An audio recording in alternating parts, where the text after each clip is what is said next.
This is the place. Stand still, my steed. Let me review the scene and summon from the shadowy past the forms that once have been. The past and present here unite beneath time's flowing tide, like footprints hidden by a brook, but seen on either side. Welcome. I'm the gatekeeper of the Washington Cemetery.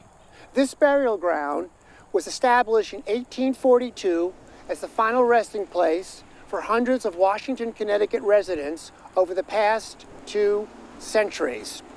This time of year, we honor those who have passed. During Halloween, the veil between the living and the dead is at its thinnest, and spirits return to earth. Tonight you will hear from the men and women of Washington's past, including suffragettes, bootleggers, and those who faced the flu pandemic of 1918.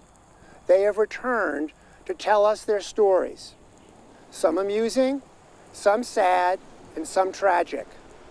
Listen well to their lessons. You may now enter the cemetery.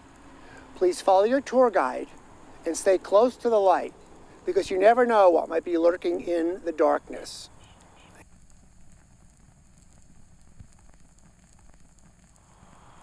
Nice to meet you all. I'm Abigail Brinsmaid, granddaughter of Frederick Gunn and Abigail Irene Brinsmaid, whom I was named after.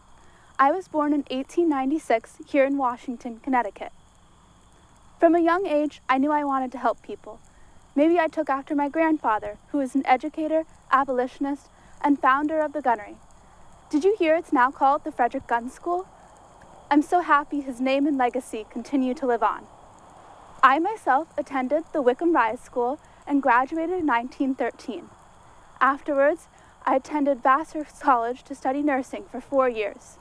In the summer of 1917, me and my fellow classmate Helen Carter worked with the first Vassar farm unit, called the Farmettes, in Poughkeepsie during the Great War.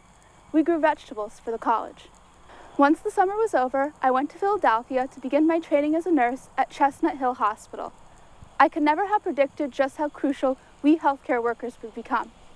Philadelphia was especially hard hit by the 1918 flu. Although public health officials warned everyone of the dangers of mass gatherings, editors of newspapers refused to print doctors' letters. Unsurprisingly, after a large-scale parade in late September, influenza spread rapidly. In just 6 weeks, over 12,000 people died in Philadelphia. While caring for the sick, I fell ill as well. I wanted so badly to keep helping others, but I couldn't fight the asthma and pneumonia caused by the flu. I died at age 22 in October of 1918. While I know my early death caused a lot of pain for my friends and family, I'm proud of what I accomplished. I want to read to you what my obituary says.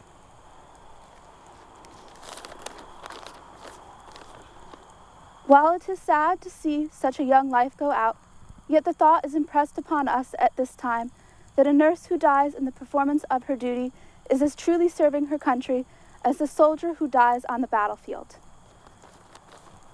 You'll be meeting my mom, Mary Brinsmaid, up ahead, and I just want her to know that I'm proud of the time I spent as a nurse, and I wouldn't change anything. Good evening. I'm Mary Gunn Brinsmaid, daughter of Frederick Gunn and Abigail Brinsmaid. I was born in Washington in 1853. Growing up, I attended the gunnery school, which was founded by my father, who was an abolitionist, an educator, and an outdoorsman.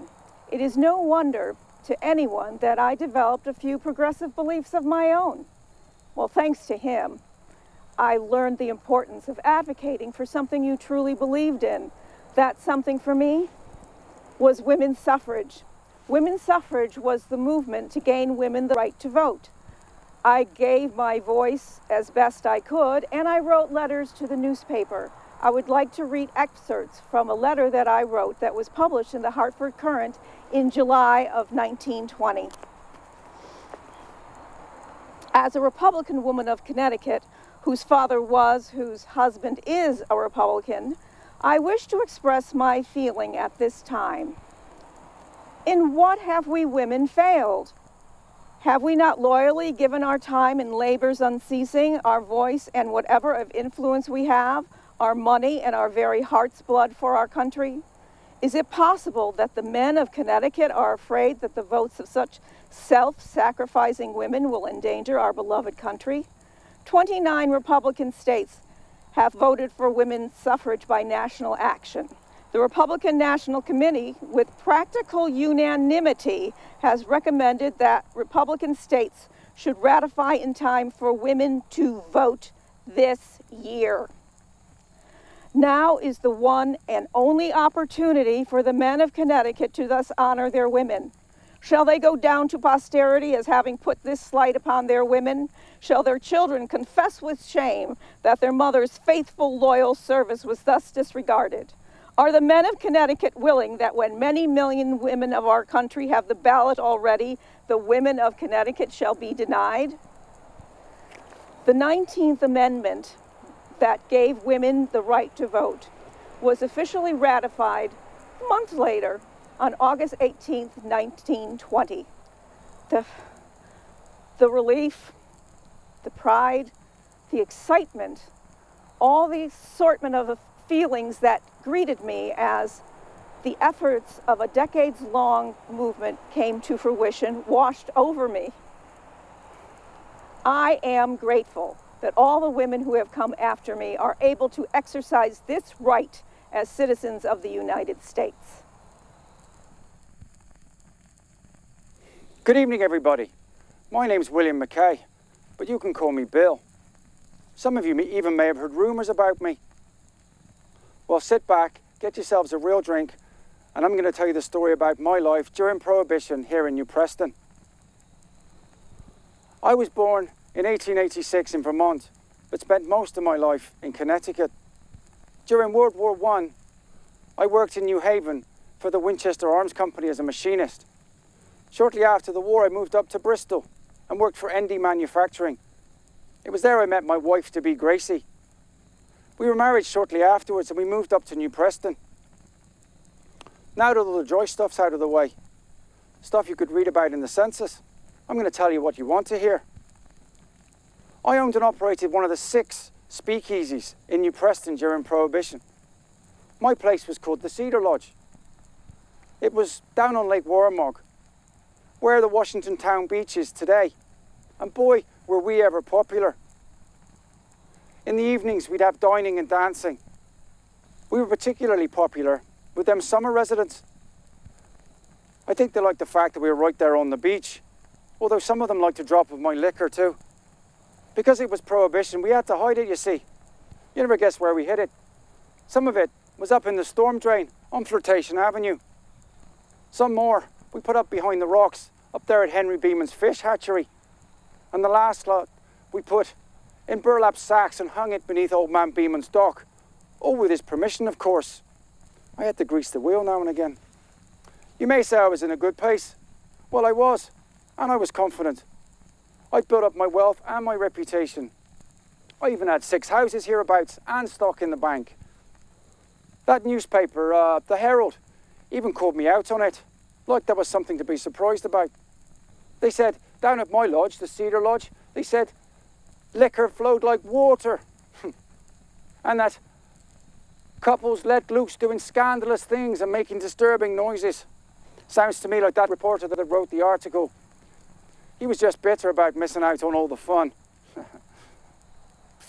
Me, I died 3 decades after Prohibition ended in 1967 with 0 regrets. Take a page out of my book. Live your life to the fullest and be cautious of those that want to tear you down.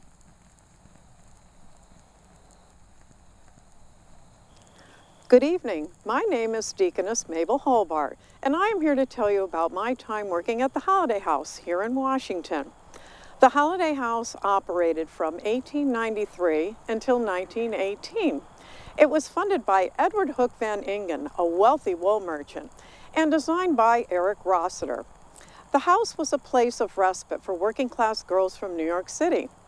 Being from the city myself, born in Brooklyn in 1877, I had a soft spot for these hard-working girls. In order to be a summer resident of the house, The girls had to be unmarried.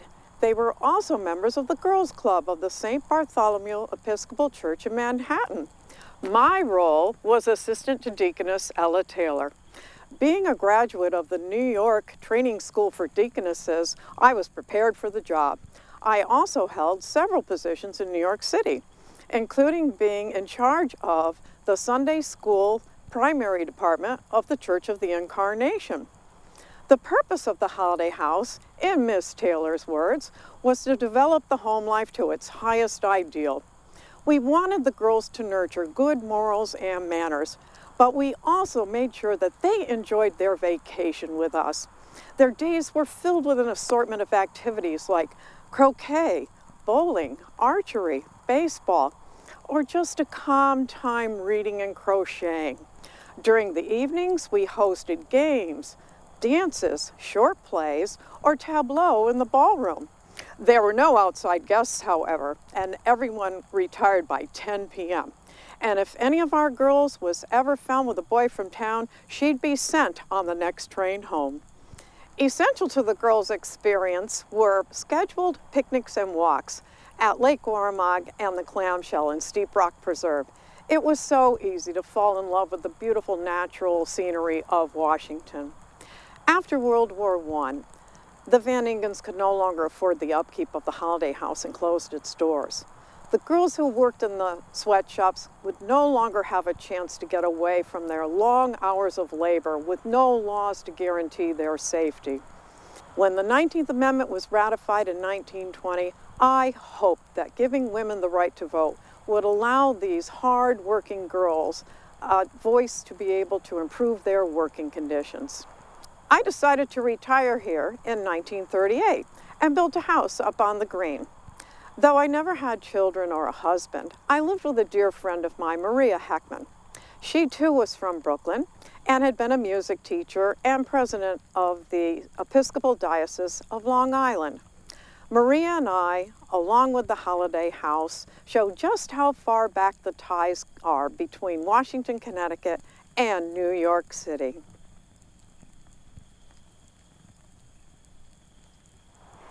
Hello everyone, my name is Annabelle Halleck, and I'm afraid the story of me and my family is quite the tragic one. I was born in 1900 in Washington, Connecticut.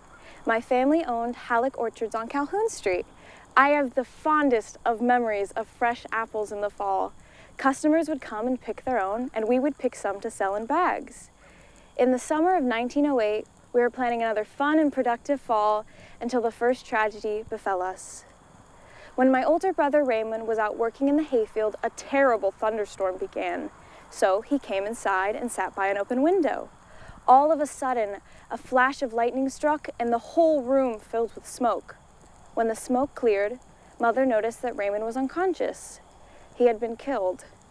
My brother was only 17 years old at the time. Things were never the same, but we had to continue on. Only 10 short years later, the Spanish flu, or what you call the 1918 flu pandemic, came to Connecticut. I remember reading in the newspaper about the first outbreak in New London. Churches, schools, and public gatherings like fairs, football games, and performances were being canceled all over the state. Pretty soon, New Britain, Hartford, and Waterbury all saw cases, and then we did too. I started feeling unwell in November. I had influenza for 5 days and pneumonia for 2 before passing away on November 17th. I was only 18 years old. I wonder if there's some sort of curse put on my family, for both me and my brother passed away at around the same age. And oh, my poor father. I heard he afterwards went to the state psychiatric hospital in Newtown. One can only imagine the emotional toll of losing your children. Remember my words and stay safe, everyone.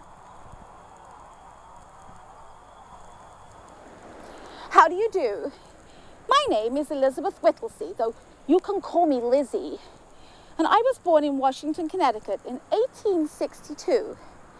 When I grew up, I became a school teacher, so keeping it in the spirit of those times, I'd like to give you a lesson about the pandemic of 1918. The Spanish flu, as it became known, actually started in Haskell County in Kansas in January of 1918. Several men from Haskell went to Camp Funston, a large army base in Kansas. And within months, thousands of soldiers had reported sick with the flu. Oh, and from there, the virus spread like wildfire as soldiers traveled between bases and went overseas. Although it started in the US, it was called the Spanish flu because Spain was one of the few countries that reported about it in the press. At the time, many other countries were involved in the Great War and censored news about the flu because they wanted to keep up morale. Also, many of those countries, including the United States, thought the Spanish flu was a mild affliction and no great cause for concern. Oh, however, the second wave proved to be most deadly, the likes of which we'd never seen before. The second wave of the flu began in the fall of 1918.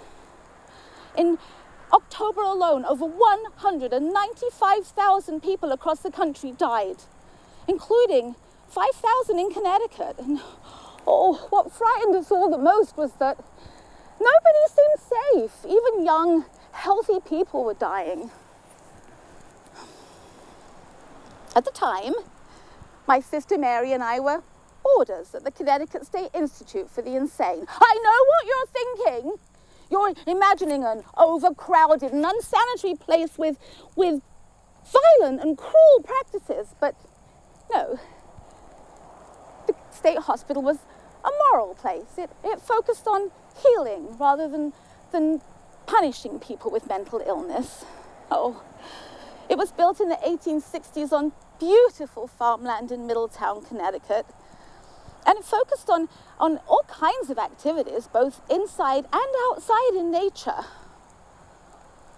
Even so, being ill in a mental institution, I became ill with the flu, and I died on November the 13th, 1918.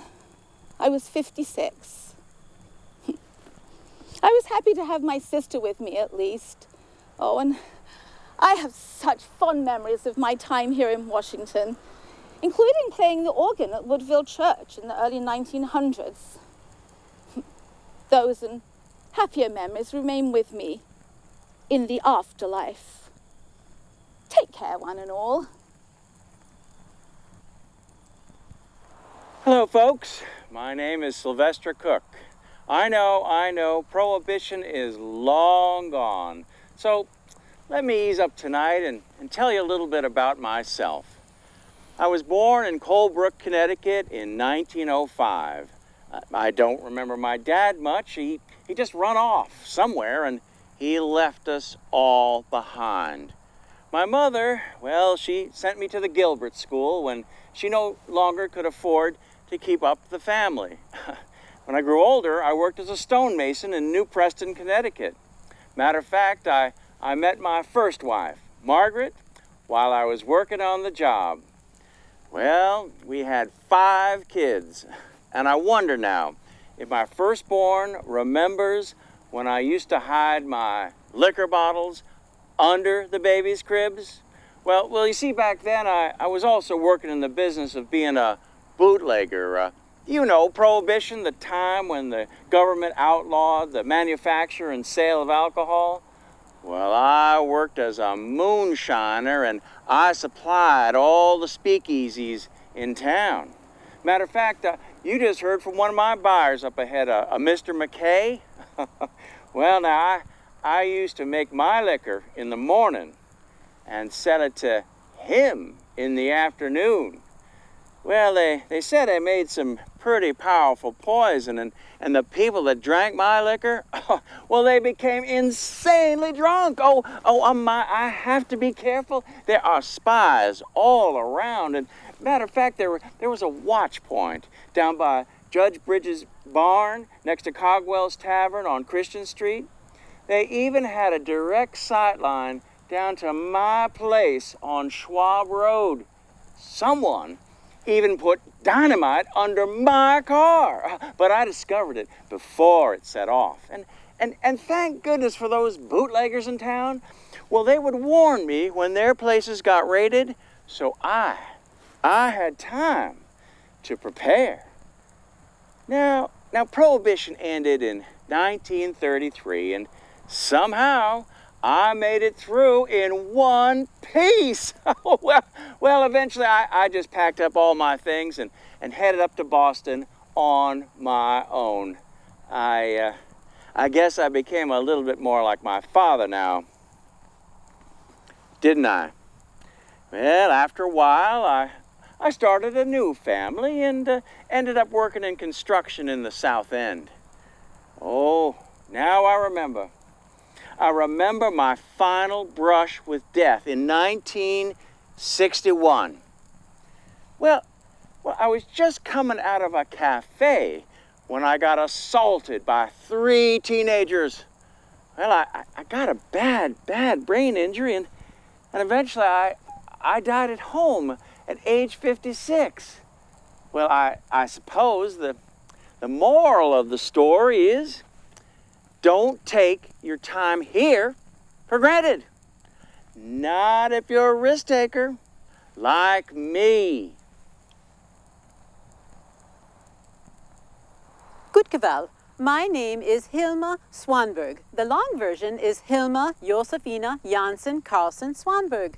I was born in 1879 in Sweden and came to America for its great opportunities. Oh, I had such large family. I was blessed with 2 beautiful daughters from my first marriage with Charles Carlson, and then I married Jan Swanberg, also from Sweden, who had 6 children of his own. His youngest child, just a year old, was sent back to Sweden to be raised by her grandparents. So when our families combined, we had a total of 7 children, plus Harris Jan Swanberg, later born to me and Jan. Jan emigrated to America in 1893 and first settled in Worcester, Massachusetts before he came here to Washington in 1896 to start business as blacksmith. His first wife, Albertina, oh, such terrible tragedy. She died when her apron caught fire when kerosene stove exploded. Oh, I never wished that sort of pain on my dear Jan ever again. But, unfortunately, I passed away in November of 1918 at the age of 39 from the Spanish flu. Thankfully, Jan still had all his children to get him through, and the Swanberg name lived on. Our son Harris was well known around Washington, I hear. He was known to townfolk as Swanee and said he had heart of gold, which makes me so happy. He was a town fire chief and town treasurer in 1960s, and he also had his own business. It was called Harry's Village Market on corner of Titus Road and Beebrook Road before he sold it, and then he took over running Washington Liquor Store. In 1955, when the flood came, I'm sure he was front and center, helping with the rescue efforts and cleanup in the aftermath. My husband Jan, he lived a long time after me and died in 1957. And though I wish I got to live a little bit longer, I'm so happy our descendants are doing well and still have strong connection to Washington. Well, I wish to tell you all how you say in American, be healthy, or as we say in Swedish, hålla sig frisk.